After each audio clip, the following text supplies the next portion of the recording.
Hello, everyone, and welcome to another edition of Talk More Talk, a solo Beatles video cast where we talk about all things in the solo catalog. And of course, we do bring up the Beatles more than occasionally.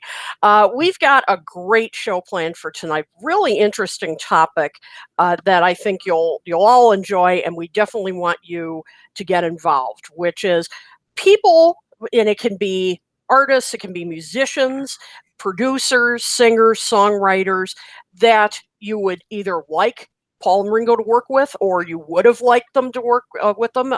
People that you would like George and John to have worked with, and let your imaginations run wild. We are going to. This is a reality free zone in some ways tonight with this conversation. So I think you'll really enjoy it.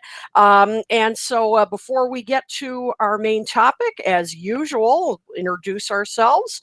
My name is Kit O'Toole. I am the author of Songs We Were Singing, Guided Tours to the Beatles' Lesser Known Tracks, and Michael Jackson FAQ, All That's Left to Know About the King of Pop.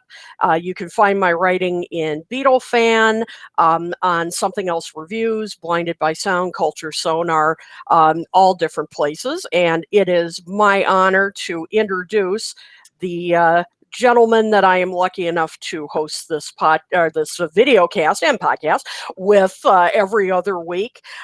So first off, he is the host of his own channel on YouTube, a very popular one where he talks about collecting. He talks about, he takes you along on some of his record store searches and record shows, really fun stuff, and some good comedy thrown in there as well. So he's known as Mr. Mayo, but we just call him Joe Mayo. So hey, Joe. Hi, Kit. Hello. How you doing? And how you doing there, Tom? How you doing, Ken? Good to see you. Hey, Joe. All right. Next up, he is the co-host of the popular podcast, now videocast as well, Two Legs, a Paul McCartney centric broadcast. They always have interesting things to say about every aspect of Paul's catalog. They bring on terrific guests, and just always a pleasure to listen to. So give it up for Tom Agnotti. Hi, Tom. Hey, kids. Hello, my queen, and Joe, Ken. It's great to see you guys as Hey. well. And speaking of terrific guests, I'm looking forward to having you back on really soon. Absolutely, I'm looking forward to it too.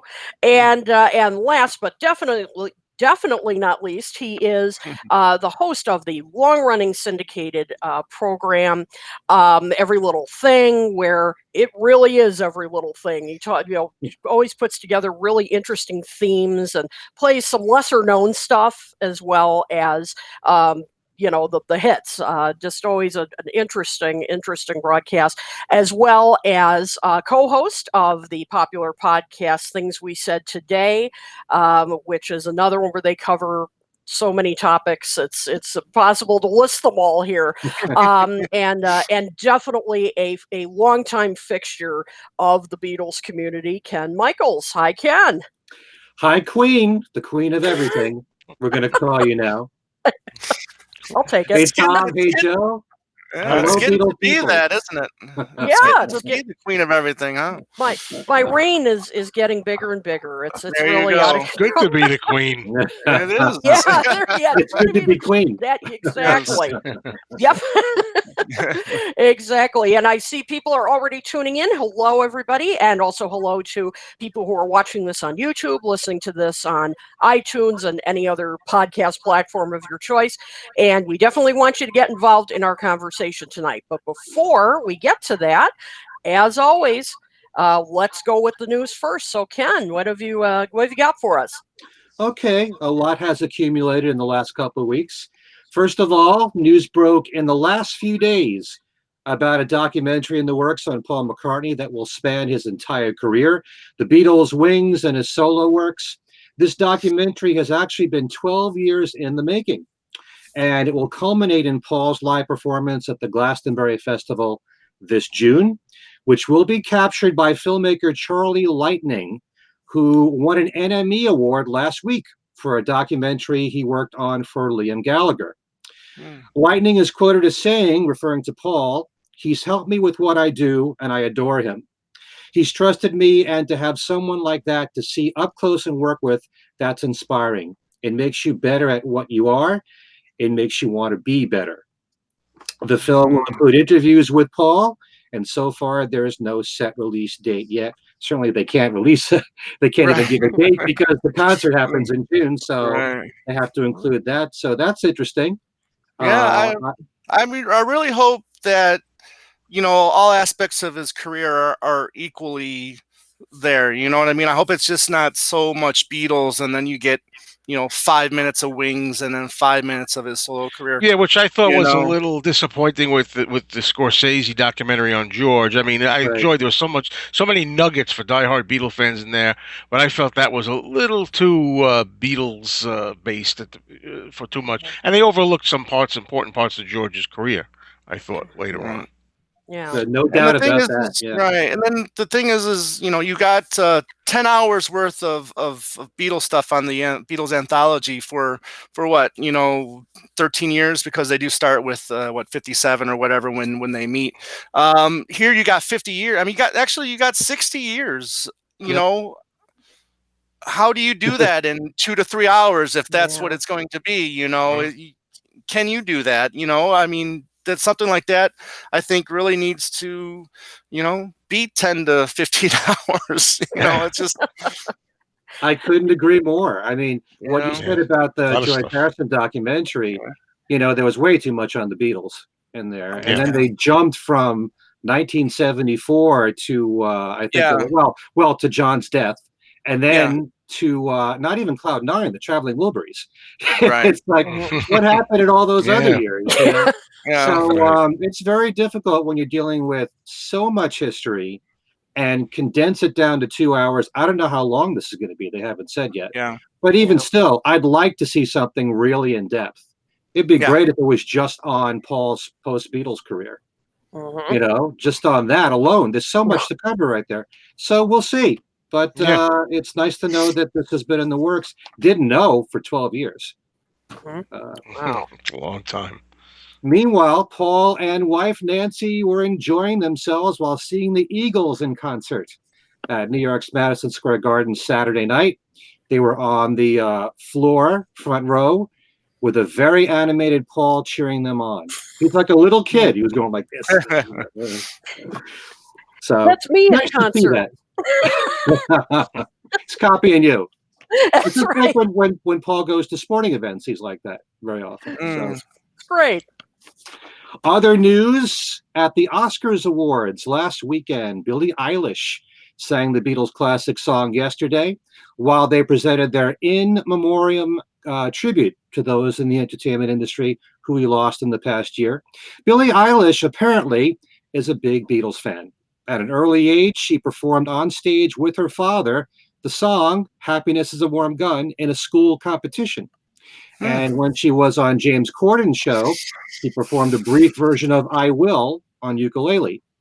In an interview from last April, Eilish said, "I think if you listen to my music and what I create and what me and my brother create together, there's so much Beatles inspiration in there if you really listen for it. Just because their lyrics and their harmonies are unbelievable. They're so nice to your ear. They just feel good to listen to." End of quotes. The Beatles were actually represented in some of the movies nominated for Best Picture of the Year. Marriage Story had Sgt. Pepper outfits shown in one of the final scenes.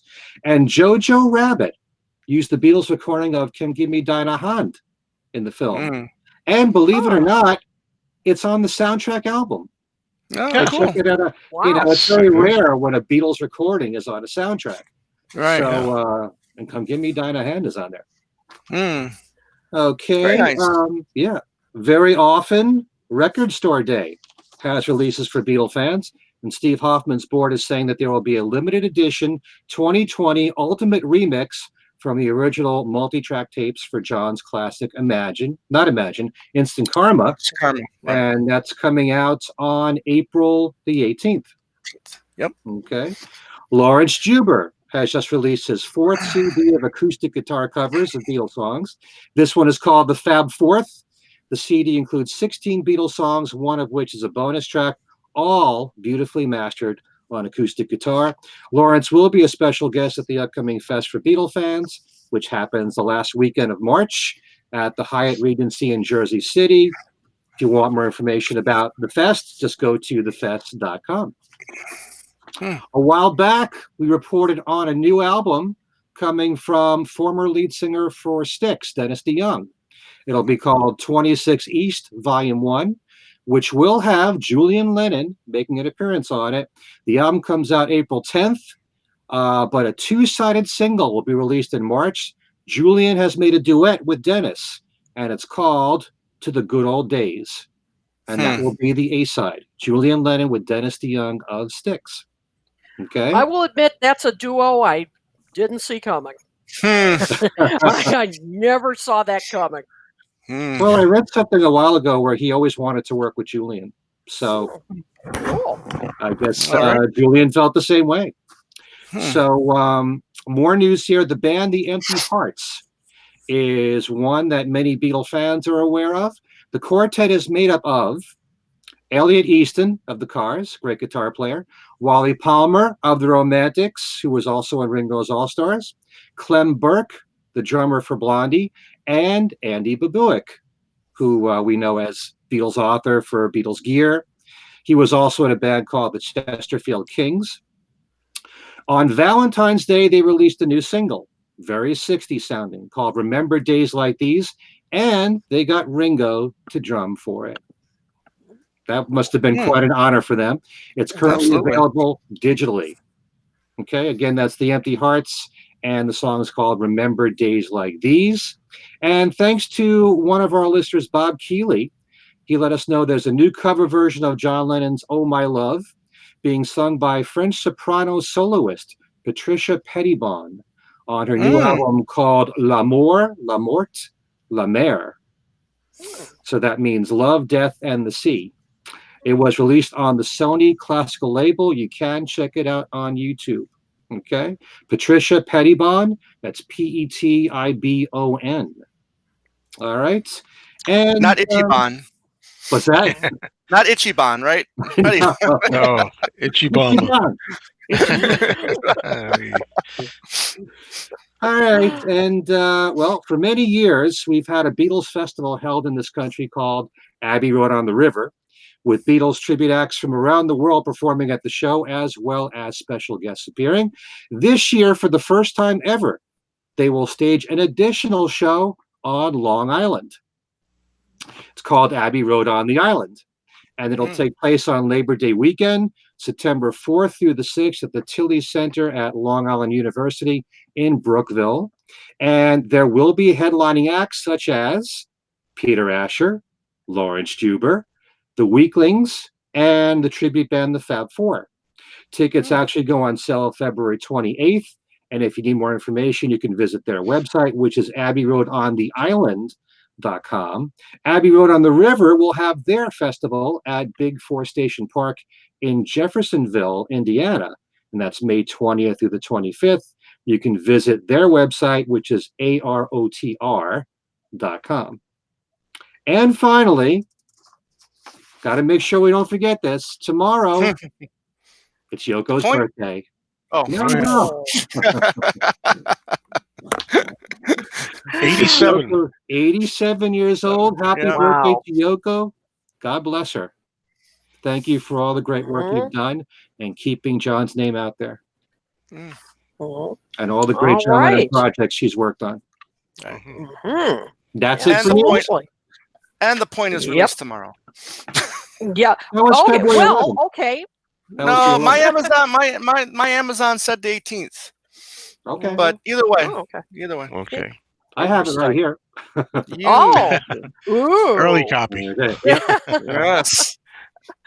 All right. Well, thank you, Ken. Now, before we get to our main topic, we have a special show and tell for you guys tonight. So, Joe, why don't you go first? You have something, a collector's edition that's very special that you want to show everybody? Well, Ringo Starr just has a reissue come out from Friday Music, his album Ringo the Fourth. and it's become available in two different kinds of colored wax: red wax and a gold wax. I wound up getting both. It's a long story, or Wow. maybe a short story. But do I need to? That's the collector in me. But I'm going to just show you briefly the gold one, which is really nice. And it's hard to do here on camera. You can't really see the swirls in this. There is, if you hold it up against the light, it's gold swirl, the marble, but it's not. There, that's a little better. You see, you can see Oh, some that's cool. swirls in there. Yeah. It's Oh, really cool. pretty cool looking. Yeah. When you see it in person, it's nicer than on the camera here. So that's cool. I like it. And some people are still waiting for their copies. I mean, I've actually seen it in a couple of stores, which I was happy to see. Because Yeah. usually they don't carry stuff like this. I don't think Ringo. Hmm. But yeah, some people ordered them, and I don't think they've got them yet or shipped them yet. So I was Yeah. lucky in this case. Mhm. Yeah, I Are you haven't gonna got mine play it? yet, but Hmm. Oh yeah, I Are you- already have. Well, I played the red one. I played some of the red one, Yeah. not the gold one. It sounds good too. I'm surprised. I know a lot of negative things are said about Friday music, and sometimes it can be hit and miss from my experience. But I like the sound of this one, even though they're Mhm. probably just taking it right off the digital. Probably, I wouldn't be surprised if you just take it off the CD or something. it I'm is guessing. a Hmm. common practice that they take them from the digital source and not the original analog source. Ah, okay. Yeah, Yeah. yeah, I didn't and know. but it's nice. A little pricey, I think. Yeah. Hmm. But Yeah. Yeah. what is it? There's also something going around that the plant where they make the That. lacquer Yeah. masters has burned down or something for vinyl to make the vinyl out of make a major plant. So Oh, that's the yeah, I talk think in I a lot heard of about people this. for people collecting vinyl now that there's going to be a problem possibly getting newer vinyl out, or maybe it's going to be more expensive if that's possible. Just talk right now, but this did happen, and we don't know how that's going to affect everything yet. Hmm. Yeah. The production Yeah. of a new vinyl. Yeah, Mhm. I'm glad you found it in the store. I know I was teasing with you a couple days ago that I got 20 of them out here, and none of them are carrying it out here for some reason. But Yeah, it yeah, was a hope to have mine in surprise. the mail. Hope to have mine in the mail soon too. Yeah. All Yeah. right. And so that is really great looking. I love the gold vinyl. And Yeah. Tom, you have something to show as well. Yeah. Yeah, Show I and mean tell. this. Yeah, if you haven't, I mean, I'm sure a lot of you have seen this. This is volume 3 of the wonderful series called A is for Apple, and this has everything everything about the Apple Core business, whether it's memos or if you were assigned to Apple, you're in here.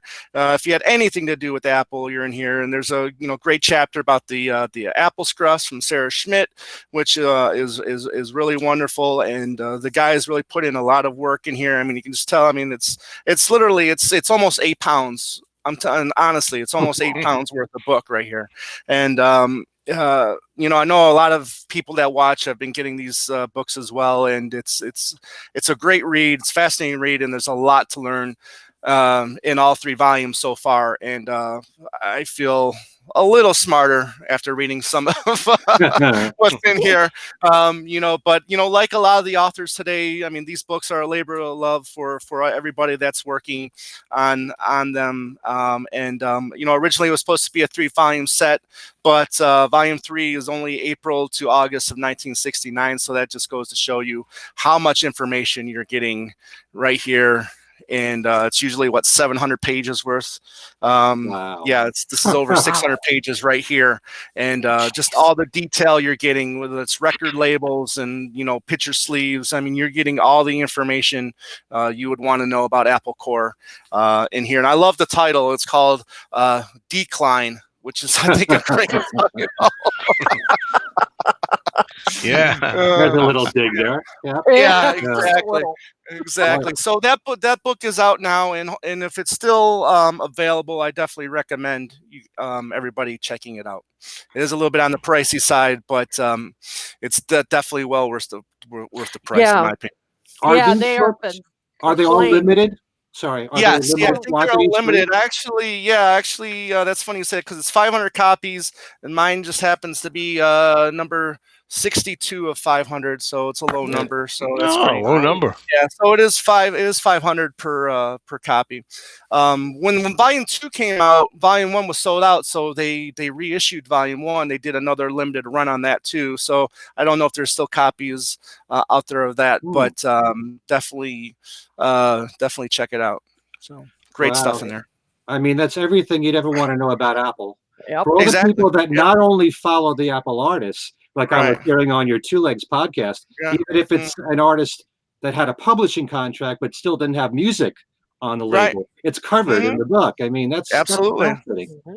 Just to Yeah. I dig mean, up all this information is amazing. even people they were considering, signing, that information's in there. They considered Wow. signing Crosby, Stills, and Nash. And they passed up on that. Wow. We So. just on things we said today when Peter Asher was on, we asked him about that, and he didn't hmm remember that. Okay. So, Hmm. but yeah, I guess this is certainly more detail about it Yep. in this book. Absolutely. Yep. Yeah. Huh. So if you want to know the complete story of Apple, and it's obviously an ongoing project, Yeah. check these books out. Yeah, they are critically acclaimed and very Mhm. thorough. Yes. So great. Yeah. All right. Thanks for sharing that, Tom. All right, let's get to our main topic. Now, before we start sharing our picks, I thought we just sort of so everybody knows, and of course we want to hear your selections as well. We are going to talk about people that we would have liked to have seen collaborate with John, Paul, George, and Ringo.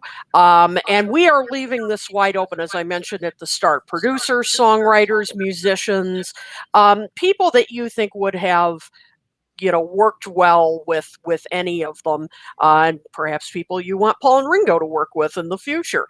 So I guess before we get started, I just wanted to sort of get from you guys, what were the what how did you go about selecting people? I mean, obviously we didn't just pull stuff out of the air. What were sort I of the didn't. criteria, if you No. will, that like how did you go about picking these particular people? So Tom, why don't we start with you? Yeah, thank you, Kit. Well, a little bit I picked influence. I mean, there's a lot of artists out there that influenced them that I would have loved to have seen them work more with. Whether or not their career was on a similar path, or if their writing styles were the same as one of the four solo Beatles, or if they were a producer or a songwriter that maybe could have helped in one of their careers a little bit. And then I'm going to say something too, that I was going to say, but I'll say it now. I also kind of wished, and maybe it'll happen more in the future, because I know Paul's worked with Lady Gaga. I would have loved to have seen them work more with women, with more women in their careers, Hmm. rather than Yeah. just their rather than just their wives. So I picked a couple women for John, Paul, and George. Ringo's worked with a couple already. So that's one of the things that I thought about as well. So yeah, I mean, just artists that I think kind of mirrored their career and/or would have you know came up with a good song. If their singing styles were the same, or if their singing styles were a little different and maybe blended together well. So that's just my thinking of the whole process was. Yeah, and Hmm. and actually, Joe, you were saying before the broadcast that you took a bit of a different approach, that you went with more unusual picks. Did Yeah. you have any Well, reasoning some behind that? some similar, like like Tom was saying about mirroring, kind of like you could see them having a style that's similar, but also a contrast, maybe. In some cases. So that's basically I try to figure what think would gel in well with what you're kind of used to hearing. It's more along their style, but also contrast. So Hmm. I did that, and I wound up not picking many. A lot of the ones I have, I think we're going to find are probably people that a lot of us thought of, but We'll see how that plays out. I have one at least I think is going to be pretty much of a surprise when we get to it. So I'm Ooh, looking forward all to right. revealing it. Some out of the outside the box guesses. Great. That's Mm. what we're talking about tonight. So, Yeah. Ken, did you have any particular criteria? Because you were saying you had a hard time narrowing down. Well, But certainly with Paul McCartney, I had a tough time narrowing it Yeah. down. I could spend an hour just talking about who I'd like to see Paul work with. But because my main focus has always been more on songwriting, I Mm, wanted to focus on that. I was thinking more about that than, say, what producer would work best with any of them. And I wanted to pick artists that I felt, in many cases, were of the same era with them and are really great songwriters that I mm, feel just for some reason would work together well. It isn't just a case of they're my favorites, although in all these cases they're among my favorites. And true, I would look for contrast if I think it could work together well with that Beatle. But yeah, like I said, and it's a good point that you made, two good points actually, Tom. There, I definitely would like to have seen them work with more women mm, and artists that the Beatles were influenced by yeah. as well. yeah. Their heroes. Hmm. So I went in that direction, but this will be interesting. Our choices. Yeah. Yeah. Yeah. Yep. Yeah. Yeah. I'm really psyched to hear them now. Yeah. I went through some similar things. I tried to think of artists that would, you know, as many of you have touched on, complimented them. Were there some songwriting styles that I thought would, were a little similar. Some that producers that I thought would work well. That if they worked well with similar artists, that why wouldn't they work with John or Paul or whoever? So yeah, I mean, it was really interesting to go through, and I was always coming up with new people when I was just driving the car or something. I had to Mm, pull yeah. off, write Yeah. that down. Yep. Stuck in a traffic Yeah. jam. Think about Yeah, it. exactly. That's right. I can't tell you how many things I forget. I'll think of it right as I'm closing my eyes to fall asleep, and I'll forget to write it down, and then I wake Yep. up like it's gone. Yeah. Forget Yep. it. Yeah. So Yep. yep, I have learned absolutely always write it down when you think of it. Yeah. So we already have some great suggestions here, and we'll get to as many as we can. If we don't get to it on the air, as you guys know, we always look at the comments after the show on YouTube, on Facebook, and also so we're not ignoring you. We will get to them. All right, why don't we start? We'll just go, each one and each Beatle, and then we'll just sort of go round robin and maybe just talk about a couple of people. We'll start with that. If we have time to talk about more, that'd be great. But we'll just start with a couple per Beatle. So a lot of people have already been bringing up Paul in the comments. So why don't we start with him? So Joe, why don't you kick it off? Well, already one I see Mark P had one obvious one, George Harrison with Paul. I'm always Yeah. surprised that he never really took the opportunity to write with George, and I think there was a little joke too. One of the interviews where George once said something like, "Well, I don't know, I've only been here, I don't Yeah. know how many years now. He's Uh, interested in working with me." Yeah. Or so, and Paul used to say, I realize George and I have never worked together. That would be interesting. I can't believe that they never did. That's an obvious one, but that's mostly, I guess, because they were partners, in the Beatles and everything, and maybe afterwards, it's kind of like trying to get a reunion going. That whole thing, people would start thinking, "Oh, a Beatles reunion, maybe." Um, but then I thought Carole King and Paul. mm, I Yeah. mean, John and Paul was such admirers of hers, Goffin and King. They wanted to Yeah. be the next Goffin and King, really, right. right? Yep. When they were writing together, and Mm, she's wonderful. She's written so many things that a lot of people out there, myself included, for a time, didn't even know that she wrote. Like something like, say, Pleasant Valley Sunday for uh-huh. the Monkeys did it. Yeah. I didn't know that for the longest time. Sometimes I just don't look, and I found out. And I'm like, wow. So I mean, I could just see them together. That would be some sparks. I think they would have some amazing songs together. Both of them are a couple of the greatest songwriters, male and female, Yeah. putting them together. Oh, it makes me get giddy thinking about it. So that's just two for Paul. If you want just a couple that I Yep. thought of, I don't want to take everybody's choice because I know Ken's gonna have a lot of good ones up there too. So if you only want two, those are the two that I'll start with. All Yeah. right, that's great, and yeah, it's one of those. I think we're all going to have these moments where, yeah, I just thought Carole King will. Duh! Why didn't I think of that? Because that is a Yeah, natural, Yeah. yeah, natural hearing. That'd be, natural yeah, woman. yep. I Yeah. mean that would be a real treat to hear. That's for sure. So, all right, great way to kick us off. So, Tom, how about you? What are you interested to hear your picks since you're the Paul Yeah. McCartney podcast host? um, yeah, for Guy, I'm almost just biggest fan of his work as I am as Paul's, and this artist actually introduced Paul into the Rock and Roll Hall of Fame, and that's Neil Young, and he's someone that's Mm. multi talented as Paul. He's got a prolific career. I mean, he's got music that you know.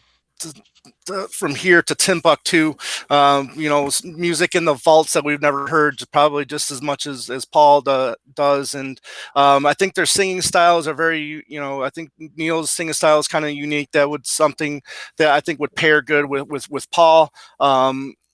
They both do acoustic guitar well. They both do piano very well. So those two things I think would be no problem at all. They're both great songwriters. I think Neil's a little closer to maybe John side of songwriting to Paul, but Elvis Costello was a little closer to John too. So I think maybe that kind of combination, might work, and I think we probably really get some good material from those two, whether or not it's acoustic or electric. Both of them could rock out just as well as anybody also. So that's that. I'm not the biggest ABBA fan. However, I'm going to cheat a little bit. Agnetha and Annie, when they do their choruses during those ABBA songs, they're terrific, and I love their singing together. And I would love to see what they could do with Paul McCartney.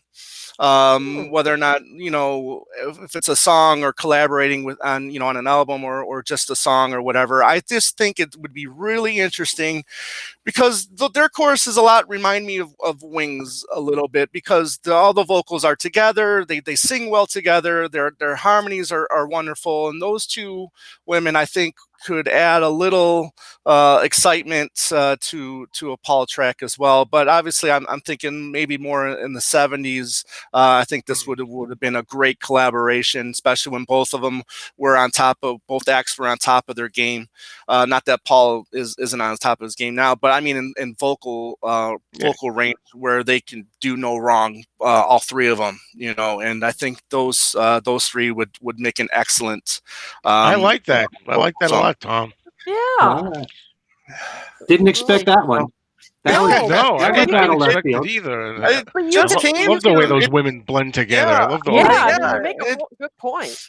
it just came to me over the weekend too, because I was blasting the Name of the Game song, and that's just one of my favorites of that they do, and the way they sing the chorus together is just perfect in my opinion, and it's good stuff. Good stuff. Mhm. Huh. I agree. That is fascinating. And by the way, folks, we did not share our picks ahead of time with each other, so No. so we are reacting Yeah. in real time. So that is fascinating. I mean, I can the way after you explain it, I think I can hear that. So that is really interesting. Okay, Ken, I know you've been waiting for 2 weeks. There ain't enough time So in the show for yeah. Paul. So just You should have start made with a Paul the couple. last. Yeah, right. That way we could have added some extra honorable mentions to that as well. Come on, Yeah. let's take a drink. But one thing I wanted to say, which when we're discussing this idea, was that we could also mention people that they already have worked with that you'd like to see them continue working with. Yeah. So of the three songwriters with Paul that he's had the most serious songwriting collaborations with, those would be Denny Lane, Eric Stewart, and Elvis Costello. I would welcome a return for Paul to work with any of them. I mean, I love the work that Paul did with Denny Lane during the Wings days. A lot of great songs there. I think Eric Stewart was highly underrated for his work in Press to Play. So many great songs like Footprints and Tough on a Yeah. Tightrope. I would love to hear more songs with Paul and Eric Stewart and Elvis Costello. There really is a sharp contrast between Paul and Elvis. I love their collaborating together. Elvis gave Paul songs stronger lyrics, darker lyrics, Yeah. more of an edge. Yeah. So I'd like to see Paul return with any of those three. Yeah. All right, I'm going to mention some very obvious ones. I'm going to mention just a few. Jeff Lynne. I mean, I know Jeff Lynne was on Flaming Flaming. Pie, Yeah. but they didn't write songs together. And Right. you know, he has this amazing gift for writing such well constructed pop songs. You know, he knows orchestration, and you know, the two of them combined, they're such geniuses. I mean, I'd love to hear a whole album of Paul working with Jeff Lynne. Um, Paul Simon. Paul Simon's one Yeah, of the greatest songwriters Yeah. of all time. I And have him too. you know, apart from the fact that you know the Beatles were so great at doing harmony work, Paul Simon's a master from all his years with Art Garfunkel. And, you know, I'd love to hear great harmonies between Paul Simon and Paul McCartney together. Paul Simon is such a great lyricist as well as melody man. So is Paul McCartney in both. Right. But they have mutual respect for each other. I always found it kind of odd that despite the fact that Paul Simon performed with George Harrison on SNL, it's one of my favorite moments ever in the history of the Beatles. They sounded so great together. And Paul Simon never Yeah. wrote with any of the Beatles. And I Yeah. really wish that he'd have worked with Paul McCartney or George Harrison or John Lennon, for that matter. Paul Simon's one of the greats. How can you go wrong with those two? You know, And there's still together. time. There's still time, Paul. Yeah. Paul Simon, I'm so big. Paul and Paul. Two Pauls. I'll mention one more, and it's someone else that Paul has worked with, and we're all big fans of Stevie Wonder. Stevie Wonder is my favorite artist in the world, next to the Beatles. Me He's one of too. the greatest songwriters. He's one of those people like Paul McCartney who can do anything, play any musical instrument. If the two of them were to seriously write songs together, Ebony and Ivory was just Paul writing that song, and it was a duet with him and Stevie, and they Right. sounded great together. What's That You're Doing was more of a jam that resulted in the studio. I mean, 50-50, eyeball to eyeball collaboration. The two of them, you know, it would have to end up being something of the highest of quality. So Of course. if that could ever happen just once, you know, I mean, these are all pipe dreams for us, I think. But Yeah. you know, I'd be happy with one song that's a real serious songwriting collaboration between Paul and Stevie Wonder, you know. Yeah. But there's plenty more here that I'll get to. Yeah, I know. I've got plenty too. I mean, Art, you know, speaking of Paul Simon, I think, you know, Paul harmonizing with Art Garfunkel, I think would be something special as well. You know, especially on a nice ballad. You know, I think those Yeah. two would have sounded great together as well. I think so. Art can Very harmonize true. so well, that Yeah. sweet, gentle voice that he's got. Absolutely. You know, blending that And with Paul McCartney. yeah. Yeah. And Steve Sanders put Peter Cetera up there, and I would have loved to have seen him collaborate with any of them. Yeah. That would have, their voices would have blended nicely together. Mhm. Jeff That's very- Kendall said Smokey Robinson. I hadn't thought about Smokey Me Robinson. I saw neither. that. Yeah. Yeah. That I would never have thought been of it. natural. That would be a natural. Yeah. Yeah. Yep. Especially, Absolutely. well, George Harrison should have worked with Smokey Robinson. Right. He only wrote 2 songs that were dedicated to Smokey Robinson. So, Yeah. yeah. Absolutely. Oh, I've been first in line to buy that album. Yeah. Absolutely. Yeah. All right. Well, let me just quickly share a couple of my Paul picks. I took a little bit of a different tack where I thought, you know, a lot of people, and you know, I think everybody here and watching is guilty of this, that, you know, when Paul collaborates with younger people, that we tend to say, oh, you know, what is he trying to do? And, you know, he's trying to sound younger and so forth. And yes, some of those collaborations, you know, haven't worked out as well. So I looked at it as, okay, who do I think he could work with that's younger and, you know, but it would be a promising kind of collaboration. One of the names that came to mind was Beck, because Mm. Paul has talked about that he's a Beck fan. And they could do like almost like a Fireman album together. Oh, absolutely. Yeah. Hmm. Yeah. That'd be really. Interesting. Because I'm a fan. That I just think his stuff is so innovative, and he can sort of do anything too. He's very Yeah. versatile. Hmm. So I think they could do something very interesting together. And Beck, This is real quick, and Beck is oh yeah. actually a really good singer. I mean, he performed on that Echo in the Canyons documentary and did a few tracks on there, and he's actually, a really good singer. Absolutely. And Uh-oh, again, very versatile. we lost Very Kit. versatile. Oh, No, do, I hear her. I'm yeah. good with Do you Kit see right me? now. Okay. Yep. All right. Yeah. Can you see me? Tom, I can can you see see Kit. it? No, Okay. I can't see or hear. Or I can't see or hear Kit. So, Okay. Oh. Tell him to so go maybe out I'll and go clock out back real in. quick, and I'll clock back Yeah. in a Oh, second. okay. Okay. All right. All right. All right. Well, let me go on and talk about my second pick, which is, and this is a little outside the box, but I was thinking about. I really liked as a producer what Babyface did with Eric Clapton in the 90s. Huh. That was a collaboration that really shocked me as to how well it worked. I mean, I remember when that was first announced, and I just thought, really?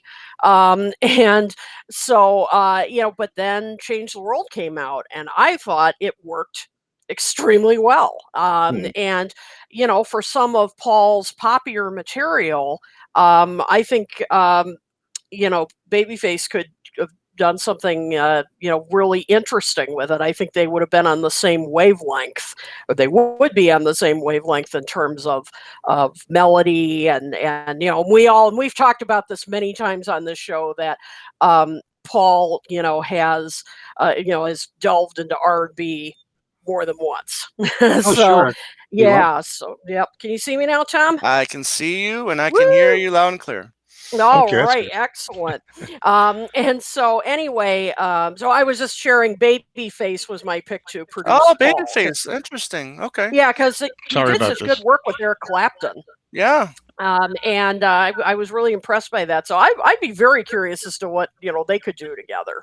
Mm, okay. Absolutely. Yeah. So, all right. Well, I guess let's move on to John. And there's some people have already been mentioning some John picks here, but why don't we go around and talk about ours? So Tom, why don't we start with you this time? All right. Thank you. Picture, if you will, the rock and roll album as a duet album with a lot of the people that inspired John. I kind of cheat. It's kind of cheating, I know, a little bit, but I mean, it would have been really cool to see him do, those songs with Little Richard, Fats Domino, Chuck Berry, and Benny King. I mean, can you believe, Stand By Me as a duet with Benny King? I think that would have been really something special. I know the reason why he did the rock and roll album, but I still think that maybe Chuck Berry could have appeared on there to get a little more notice at that time. So I don't see why he wouldn't have done a duet with one of the songs that John did on that album.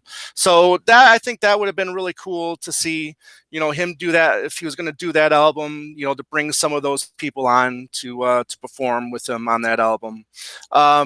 Female wise, I think it would have been really cool to see him do something with Debbie Harry. I think she's very adventurous, or could be very adventurous, just like John could be a little bit adventurous, in different styles of music.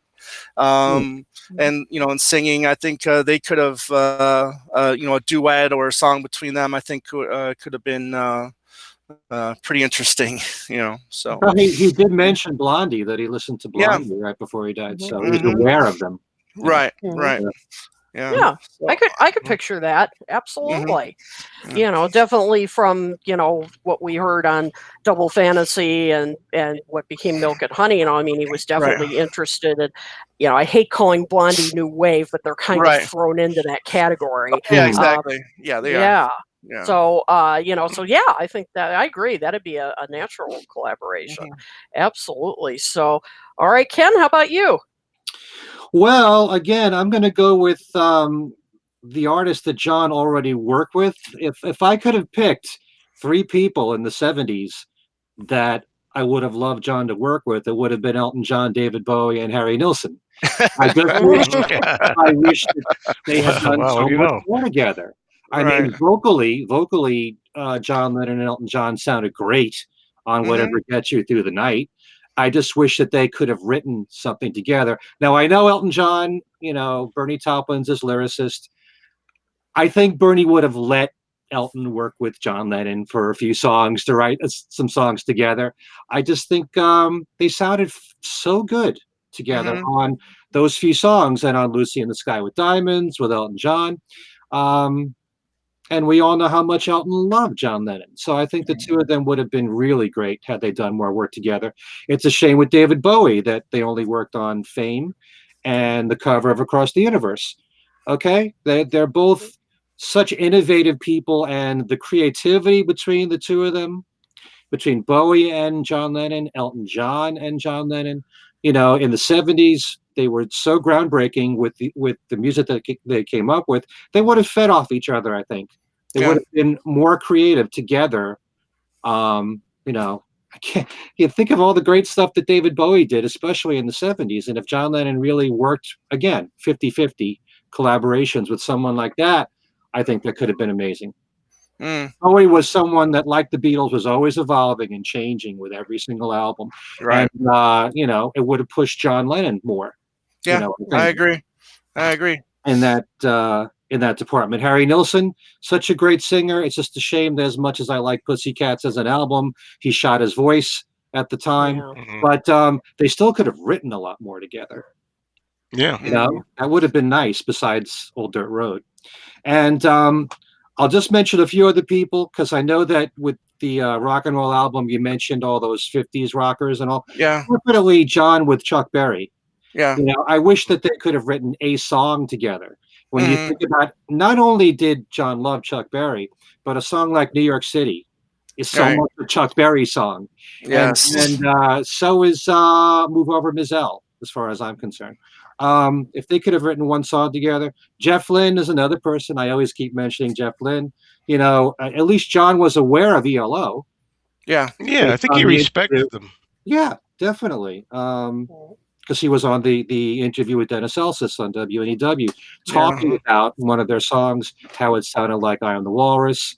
"Showdown" was the ELO song. Son of Yeah. Beatles. Yeah. Also, I will say Ray Davies. Ray Mm. Davies is a big Mm. fan of John in particular, and Ray Davies has got the qualities of both Lennon and McCartney. He can Right. write really interesting lyrics, very cynical lyrics, very biting lyrics, and then he could also be very poppy, in the music that he writes. So I know Ray was a big fan of John in particular, so I would have liked to have seen them. And again, the only person that I listed for John, Paul, and George is Paul Simon. Yeah.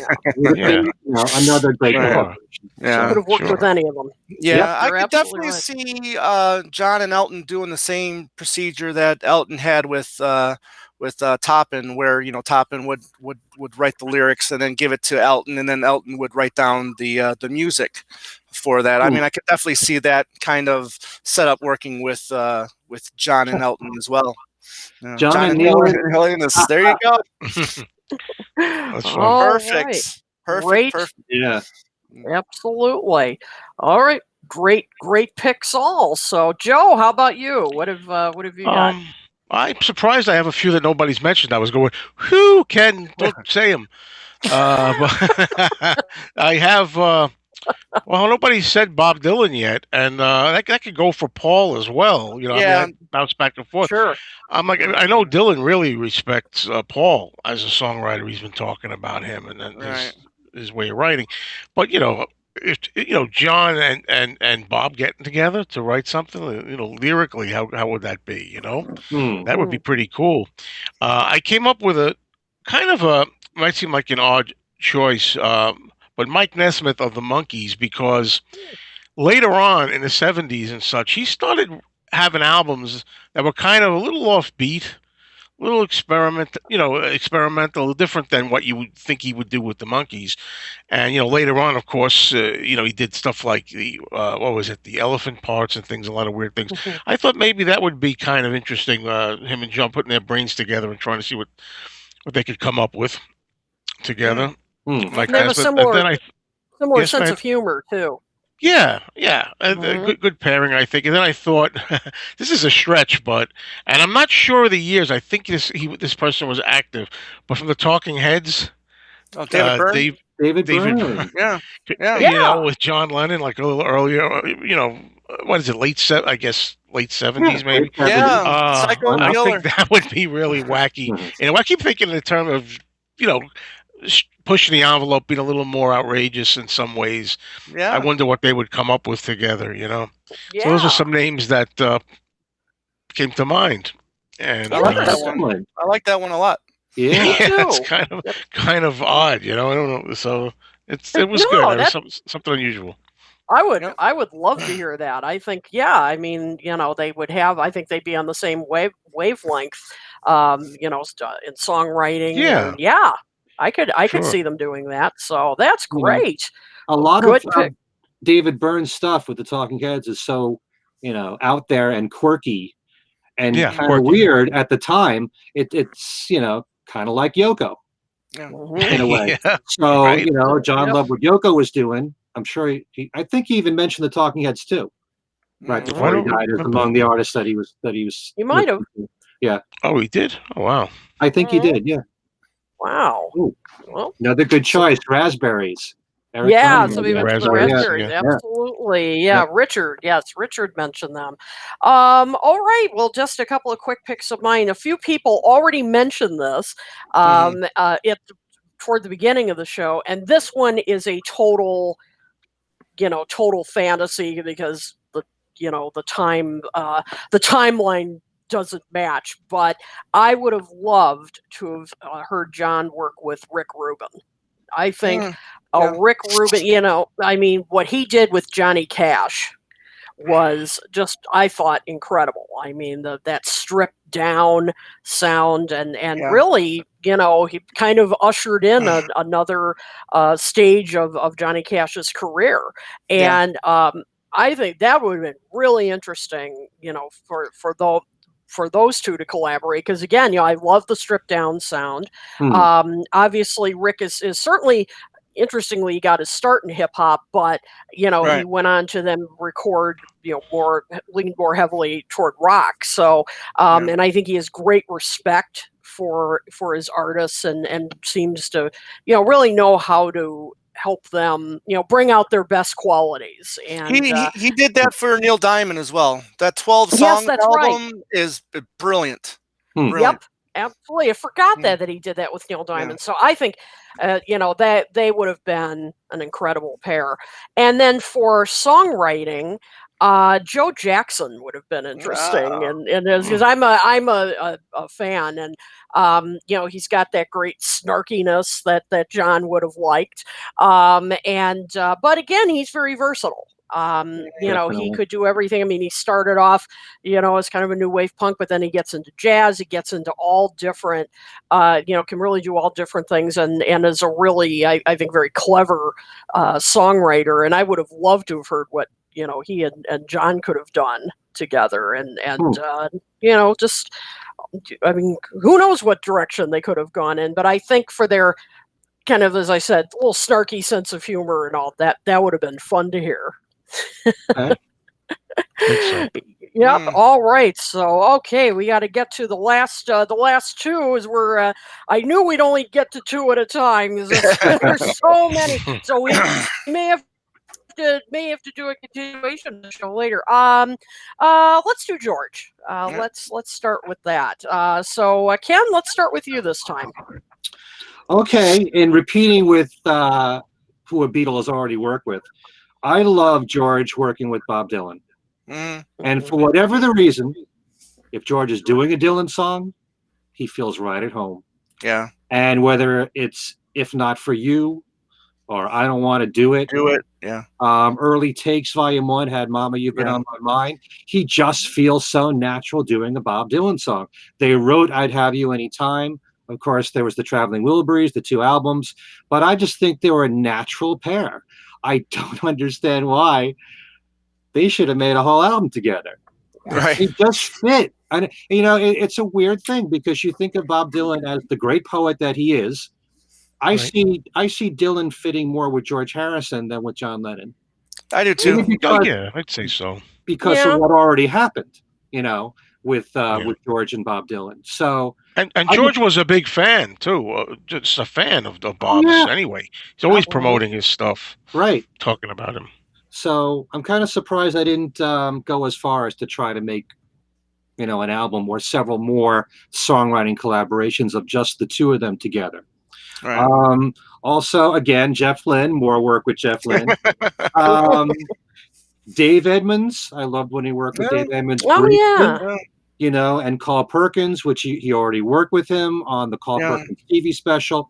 They did a great song together on Carl Perkins' album Go Cat Go called Distance Makes No Difference with Love, where George does some great slide guitar work and great harmony work. Wouldn't have minded if the 2 of them wrote together. I mean, the 2 of them loved each other. I mean, Right. that's a hero of George's right there. Of people that George didn't work with, he always mentioned Ry Cooder as a guitar player. You know, so it's kind of strange that despite his admiration, they never got together at all. This may seem a bit strange to you, but I can hear it in my head. Jerry Garcia. A lot of Sure. Grateful Dead music. You know, when I hear Jerry's vocals in particular, it's kind of very light, Right. not as forceful as George's. I can hear George singing some Grateful Dead, you know, and also members of the band. God as damn it. well. All right, you're done. You're done. You went There's past gotta your be some- limits. Don't let him go. Put him last. And then there's Paul Simon. Okay. Paul Simon. I got Paul Simon too for George. I have Paul Did you Simon for mention everybody, Paul Simon? just like you Oh. said, Ken. Okay. John, Paul, and George. Paul Simon. Right. No, exactly. He could have worked with any of them for sure. Right. All certainly. I mean, you can see any of those picks. That's for sure. So, Yeah. Joe, how about you? Well, I'm looking for what's different than what's been said. He is really out there. I don't think anybody had Mark Knopfler, and I only say that because of Ooh. guitar reasons. Ooh. Imagine the 2 of them maybe trading guitar playing Yeah. together. I thinking along those lines is really why I thought of Mark. I'm thinking like, who could I imagine, playing with George? I wouldn't want him to show George up or anything like that. Uh-huh. But Right. it'd be interesting to hear those 2 together. And I had Paul Simon down here, even though, of course, like Ken said, that Saturday Night Live appearance is one of the highlights in all of Beatledom. You know, Yes. when there's special moments they were great moments. Another one, the Take Carl that Perkins and Friends special Take that with down, George kid. and Ringo. Yep. Take that down, kid. Yeah, damn it. So, I wanted to say the band so damn bad, but go ahead. Sorry. uh, There, it's gone. well, and well, everything else has been mentioned really, for George. So that's it. That's what I got. All right. All definitely good picks. So yeah, definitely Paul Simon seems to be everyone's number Oh, and, one. and the band. And the band. Yeah. Yep. Oh, Absolutely. I didn't do it. I didn't do it. I stopped myself. Oh my God. All right. Okay, Tom. So right. what are your picks? All right. Well, anyways, but all seriousness, George has worked with a lot of great musicians on his albums. He's using some a lot, but there's a lot of different ones coming in and out of his albums. But hearing an album with the band itself, I think would have been great, especially probably early to mid '70s. I think would have been a real treat. I love Paul Danko. I love Levon Helms. Both of their vocals I love dearly, and I think they would be great backup singers for George. female wise, for some reason, I just think Joni Mitchell. She's also a great acoustic guitar player, just like George is a great acoustic guitar player. And I think their styles of playing, I think, would mesh well. And lyrically, I think they're both wonderful lyricists, and I think their lyrics and singing would go together well. But and then also for some reason I think Neil Diamond, especially in the early '70s period, before he got into doing the big productions with all those ballads that he did starting in the late '70s and then going into the '80s, he did a lot of he did more ballads than he did rockers, if you will, or more upbeat songs. Before he started doing stuff like September Morn and Semi Flowers and all that stuff. So for some reason I just see Neil Diamond working with him back in that early period as well. But That's really interesting. I hadn't Yeah. thought of that. And yeah, I mean, I could see their writing styles, particularly as you said, the early period, right. meshing well together. So yeah, it is a boy. This is Yeah. great. There's a lot of picks. And people are sharing some wonderful picks Yeah. as well underneath. I've tried to get as many on screen as I can. All right, Also- just quickly, my picks. Did you want to say? I just something? want to say, with Joni Mitchell, George did work with the LA Express, Mm-hmm. Joni's Mhm. backing band. So Backing band, there is yeah. that connection right there. Mm-hmm. Yeah, that's a very interesting one that I hadn't thought of. Yeah. Joni. There you yeah. go. There you go. All right, and as for me, just a couple I thought of. Okay, talking about we'll stay with the female singers theme. Linda Ronstadt. Oh yeah. I would have loved that. I mean, she's kind of like Paul Simon, where she could have probably worked with any of them because she can sing darn well Right. any. All different virtually- styles of music. All different Ex- styles.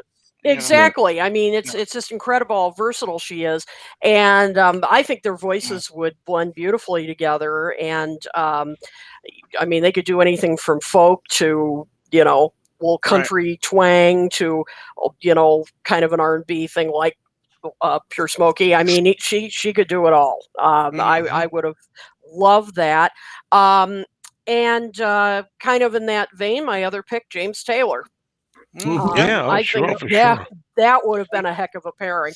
And of course, James Taylor knew the Beatles and had Right. worked with Paul. But I would have loved to have seen what he could have done Yeah. with George Harrison. Yeah. I think their styles would really meld well together because they're I kind of think of them in the same way that they almost create their own genre. I mean, it's hard to explain. Like if somebody asked me, how will you explain James Taylor's sound? Like he's a little bit of all different influences and then kind of combines to make his own. And George Harrison is like that as well. Yeah, that's so good. Maybe That's maybe really good. I was thinking of James Taylor for Paul originally, but Me too. it never That occurred to too. me. George, I think Yeah. George is a really good fit, Kit. I like that. mhm. maybe Yeah. maybe James could have stole the opening line of one of George's songs on There this you album. go. Then they'd be Very even. good, Tom. Good one, Tom. That's Yeah. true. Yeah. Then it'd all be even. Yeah, Absolutely. exactly. All right. Last but definitely not least, Ringo. Yes, Ringo. And I'm very curious to hear all of your ideas. Oh yes. So, Oh yes. okay, so Joe, since you thank seem you. to be chomping at the bit here, All right. we'll Because start at the with beginning you. I said, I'm going to have, however I worded it, I'm going to have something very different. And I don't know if anybody thought along these lines, but it has nothing to do with music. It has to do with film. Mm. Okay? Because Ringo was in the movies, Right. And I've always thought of this.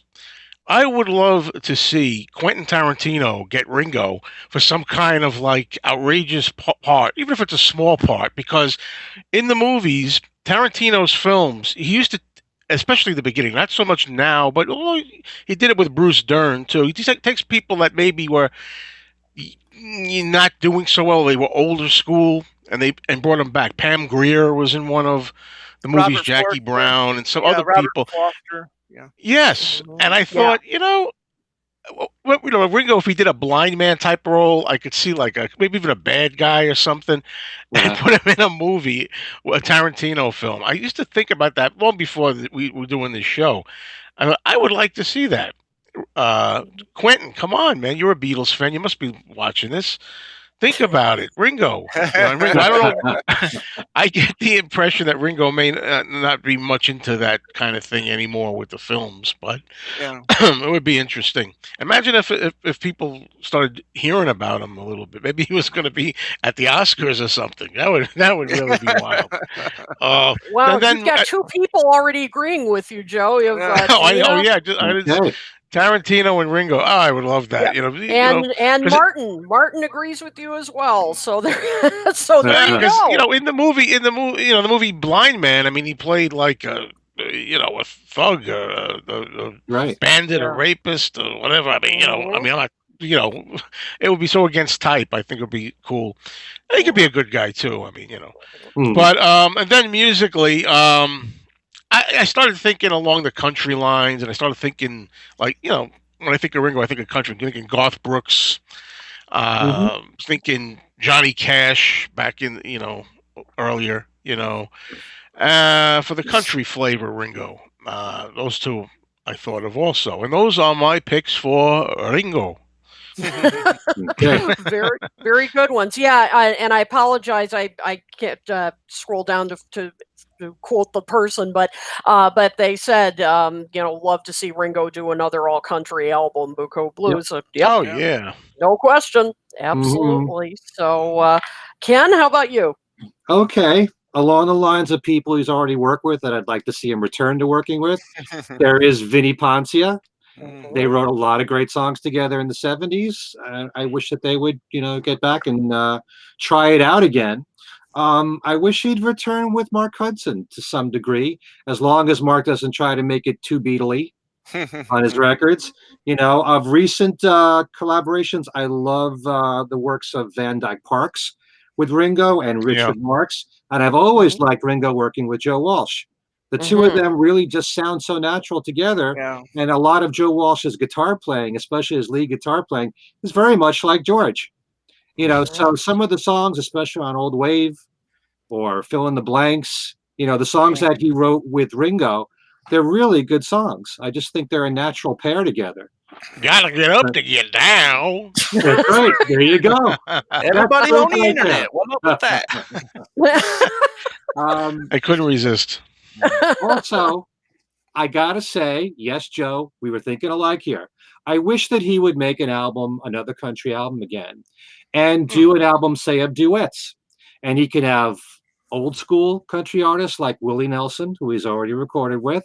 And he could Mhm. also do songs with people like George Strait, Garth Brooks, like you mentioned, Chris Stapleton, who's very big right now, Josh Turner, people like that, an entire country album.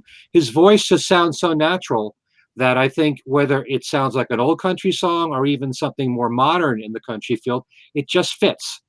Ringo's Mhm. voice fits in that genre of music. Mhm. And also, one of the rare Okay, you're moments good. when I'm just going to mention, because I haven't Pull the plug. mentioned any producers yet, but it No. would be interesting if he worked with Richard Perry again, Okay. just to see what would come out of that, because his biggest success was in those days with the Yes, Ringo that's album true. and Goodnight Vienna. Yep. I don't know how active Richard Perry is anymore, but Mm, Yeah, I it'd be don't nice to know. see them work together again. Mhm. gotcha. Cool. Absolutely. Good Yep. good suggestions also. All right, Tom, you've been rearing to go Yeah. too. So let's let's hear your picks. Yeah, and exactly. I mean, I think everybody here would love to see him do another country record. I went with the producer for this country record, and this gentleman's name is T-Bone Burnett, who Mhm. is Mhm. a very great country. I mean, he's a great writer. He's a good producer. He did the music for Walk the Line, the Johnny Cash film, and he also did the music for Crazy Heart, the Jeff Bridges film, which he won Best Actor for. So I think that those two could collaborate and make a really strong country style record, and maybe a little bit more modern sounding. I mean, if that's the direction he wanted to go, although I would love for a more retro sounding country record myself. itself. Sticking with the modern sound, I think a collaboration with Jack White would be kind of interesting with Ringo, because he's also a drummer, he's also a writer, he's also a producer, and I think something along that lines would be kind of interesting to hear. Maybe go in a direction that Ringo doesn't normally go in, and then maybe challenge him a little bit more as well. Like I said, Jack is a drummer as well. I would like to see Ringo pushed a little bit more on the drums, because I gotta tell you, I mean, I think his drumming these last so many years hasn't been definitely not inspirational like his work with the Beatles have been.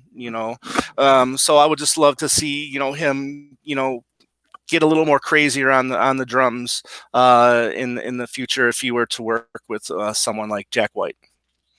He's done a lot more work on the drums on his more recent albums, and they're more upfront, and you hear more. This last album, I think, was a little. Do you agree? I mean, more than usual. I know what you're saying, Tom. Right. But I thought this one was a little more real. One of the things I liked about it so much was how punchy it was. It was a lot more good drumming on the front. And I miss those great fills that he. I mean, I don't think his fills are as predominant as they once were.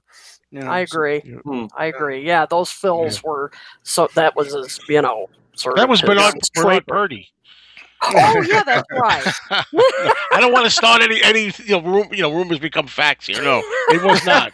We're not talking about sweetening up the Tony Sheridan stuff. That's right. Oh, that is funny. Yep. Who could remember our Mythbusters show, Joe? You're starting a myth. Yeah. That's right. Yes. Yeah. They will do Mythbusters Volume 2. Absolutely. All right. And finally, just a few quick picks of mine. Also, I tried to think of artists that not only country, but also ones that, have kind of a, sort of a sly sense of humor too. I mean, Ringo's a lot of his best songs, have a little, humor like that.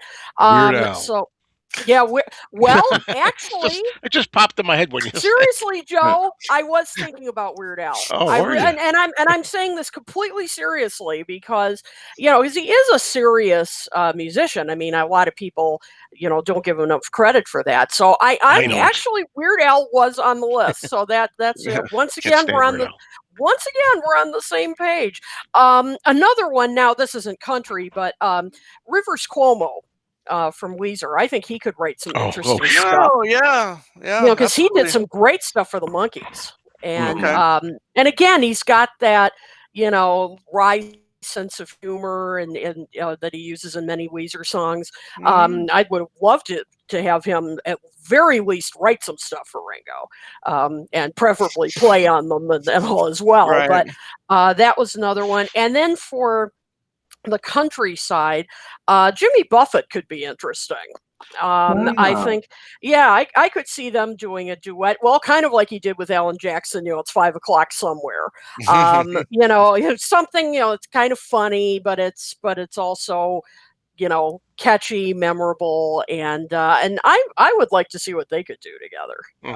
I think their songwriting and all sort of is and the kinds of stuff they do, it's fairly similar in terms of theme and so forth, and leaning toward humor. So that would be interesting to hear. So there have been some great picks here that I think great, some outside the box and some that you just think, why didn't I think of that? Yeah, for if we're talking about some more another female choice with Ringo, Joss Stone. Oh, wait a minute. Wait a minute. That he did. Oh, forget that. Wrong song. I still have fun with that, believe it or not. I think it's outrageously. It's fun. Crazy. It's light. I think it's great. I think it's great we didn't have a lot of the same choices too. No, this happens a lot when we do. I notice when we do the show, it seems to work out. Yeah. Yep. So that's See, I told you. Can I mention a few more? If I take 1 minute and I race through them. All right. For Paul McCartney, this is all Paul. Elton John, Yeah. Billy Joel, Carole King, Burt Bacharach, one of the greatest songwriters ever. I'd love to hear just one song, the two of them. Brian Wilson. Mm. They've I, never written a song together. They did a duet Yeah. together, but they didn't write together. I got it written on the But- top. I don't know if you see Brian Wilson's Okay. name there. Anyway, I thought they might have done something together, so I didn't mention it. Maybe I didn't know. No, they recorded a duet called "A Friend Like You," Yeah. There you go. That's what I was which thinking. Paul had nothing to write. He didn't write any part of that. Brian Okay. wrote that with Stephen Kalinich, who's a poet friend who's written with Brian and with Dennis Wilson too. Barry Gibb. I mean, That's he's on my the list. last. He's the That's on last. my list. Yeah. Okay. Oh, so there's more that you all have, huh? Yeah. Yeah. Okay. Yeah. All right. I don't want to hog it too much, but Yeah. Steve Miller, they Yeah. did Yes. great work together. I know that there's actually more songs that they did together which haven't come out. James Taylor, I can hear with Paul. Mhm. Chrissy Hind. Yeah. Chris Martin from Coldplay might be interesting. Hmm. And as a duet, Gladys Knight. Yep. Because Paul did say, I think around the time Memory Almost Full came out, he was on WPLJ in New York, and he was asked the question, if you could record a duet with someone you haven't recorded yet with, who would it be? He mentioned Gladys Knight. She's one of my heroes. And I also just want to say one thing of people who have passed away that never worked with Paul. In the last couple of years, it has really hit me. Prince. Mm. Prince Yes. would have been really interesting. Oh, you have It's him on too? my list, my friend. Oh, It is on my list. I'm sorry. Mhm. No, that's all right. That's all right. But really, it makes a lot of sense because he has such pop sensibility. Yeah. You know, writing songs like Mhm. Manic Monday, Mhm. Raspberry Beret, those songs that are very poppy, 1999. And then he has that I don't give a damn attitude where he wails away on guitar and does whatever the hell he wants. Mm. So he would bring a lot of edge to Paul's music. Yeah. And they both respected each other. You know, I think that when I hear a song like Party Party, you know, Mm. which some people might think is a throwaway or whatever, if Prince was a part of that song, he would have pumped it up. It would have been a Yeah. lot livelier. He would have Oh, brought more definitely. juice to it. You Oh, know, definitely. someone like Prince would have been really good for Paul to work Right. with. You know, Yeah. I definitely think. And I guess that's it. I have one other person I'd like to mention as a producer, Yeah. All right, one more. Yep. Nile Rodgers. That Oh, was yeah. on my list. Okay. Nile Why did you Rodgers say it? is Yeah. he's a huge Beatle fan. And Mhm. I love what Nile did with David Bowie for Let's Absolutely. Dance. Let's I dance. actually like Absolutely. he was one of the co-producers for Mick Jagger's first solo album, which I liked a lot. Yeah. You And know, B-52s. okay. In Yeah. the late, with the Love Shack and that Yeah. whole thing. Yeah, that's him. Yeah, too. there was a picture of Paul sitting with Willie Nelson on a piano a few years ago. You know, Yeah. did anything come of that? I mean, I would have loved to have heard those two do something together as well. Yeah. I don't know of anything. I think it's more recent. I could have Yeah, sworn I yeah, saw it was a like couple years ago. Yeah. Mhm. Yep. Well, boy, we've got endless possibilities here. This may be a subject we may have to revisit in a future show, as I'm sure we can come up with even more names. But this was a lot of fun. Really great suggestions. I mean, some outside the box, some just naturally would fit in. So wonderful Yep. choices. All that was really great. So I guess can't believe the time has gone by so. We're going to Yeah. have to start winding it down. So we'll go around and talk about what we're doing and everything. So Joe, why don't we start with you? Go to YouTube, the YouTube channel. Subscribe to me, Mr. Mayo. Watch my crazy videos where I do a lot of comical things, but also talk about the Beatles and the solo Beatles. Got to do some more of that. I'm kind of like veering away, and always collecting stuff. Always trying to fill a lot of holes in around here to match the one in my head, and just trying to get a lot of collectibles and stuff. So give it a shot. Check it out. I thank you. All right. Cool. Excellent. Tom, how about you?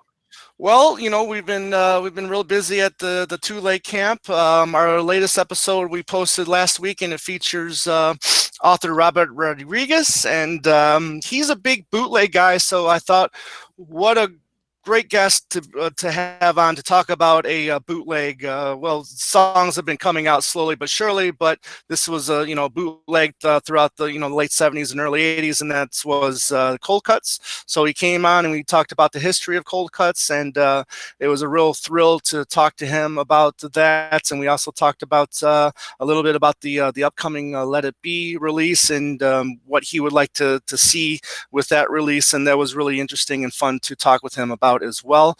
In the future, we've got the lovely and talented the Queen, the Kid O'Toole. She'll be on the show real soon, and it's going to have something to do with this guy right here, Michael Jackson. We're going to be doing the Paul, the Mac Jack episode. We're going to be discussing the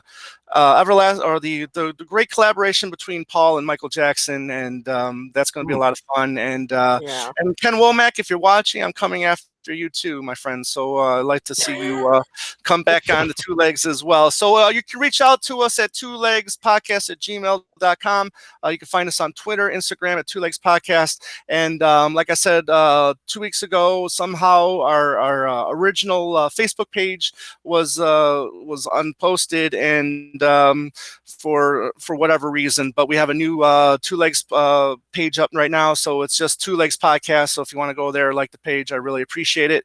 And then you can check us out on YouTube, because now we're a video cast as well. So head over to Two Legs, a Paul McCartney podcast on YouTube, and subscribe there. And again, thank you everybody for listening, and I really appreciate it. All right. Exciting stuff happening for sure. All right, Ken, you always have a lot of stuff going on. So what's new with you? I'll get to the point first. I have a special contest on my website, kenmichaelsradio.com. 3 copies of the new Blu-ray for The Point, which has loads of bonus features, including an interview with the guy who played Oblio in The Point. Do you know who that is? The voice of Oblio?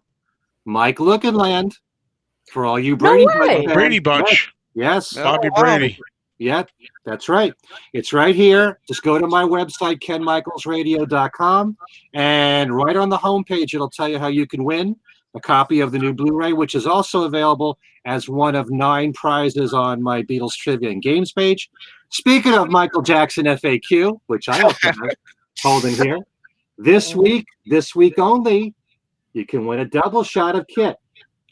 For those of you who can't get enough of Kit, you can't wait till and who can't? The next show. A double shot of Kit sounds like it would be a great drink. Kit, when you're out here, Kit, we're gonna have to come up with a Queen Kit drink. I think so. Yeah, that's right. So I have these 2 books, which you can win together as one, just for this week only. It's part of my weekly Beatles trivia. Just go to the Beatles Trivia and Games page at kenmichaelsradio.com. Let's see. My show, Every Little Thing, the live broadcast, which is this Wednesday at 8 p.m. Eastern Time on WNHU, will be all George Harrison for his birthday, which is next week. George, Beatles, solo, Traveling Wilburys, George related, 1 full hour plus Beatle news at WNHU.org this Wednesday at 8 p.m. No things we said today, this week, probably next week. Okay. All right. So that's what's going on. All right. Always very, very busy. I know, and that's great. Double shot of Kit. Do you mind if I show something? Yeah. Real quick. Something else I wanted to show. This a lot of people I've noticed are fans on Facebook, and the gentleman's name is Rick Young, and he's an artist, and he does charcoal on paper. And then recently I picked up one of his pieces, and I just wanted to show it and just let everybody know what amazing work this guy does. And this is beautiful. Yeah, so if you're fan, check out his page, Rick Young, and help support the guy. Does great work. Great. Excellent. All right, and as for me. I've been doing a lot of broadcasting lately, so I will get back to writing as soon as I can. But I was recently, I talked about it last week. I was on the show Gabby Road, which is a great, fun titled. It's a radio show and podcast that comes out of Chicago. You can listen to the podcast. Just go onto YouTube, or no, excuse me, go onto iTunes and just look up Gabby Road. And I'm on the February 9th episode, we're talking about Beatles and Ed Sullivan, of course. So there's that. I was also on a good friend of the show on Ed Shen's podcast When They Was Fab. A number of us have been on that before. And we had a 2-part conversation about Paul and when he sort of started accepting his elder statesman status and kind of talking about it in his music and so forth. Fun conversation. And coming soon, I will be appearing on Tomorrow Never Knows with Mr. Mayo. We're going to be doing, cool. we're going to be recording that this Friday. Don't want to say too much more about it yet. Yeah, I didn't say anything. Yeah, so no.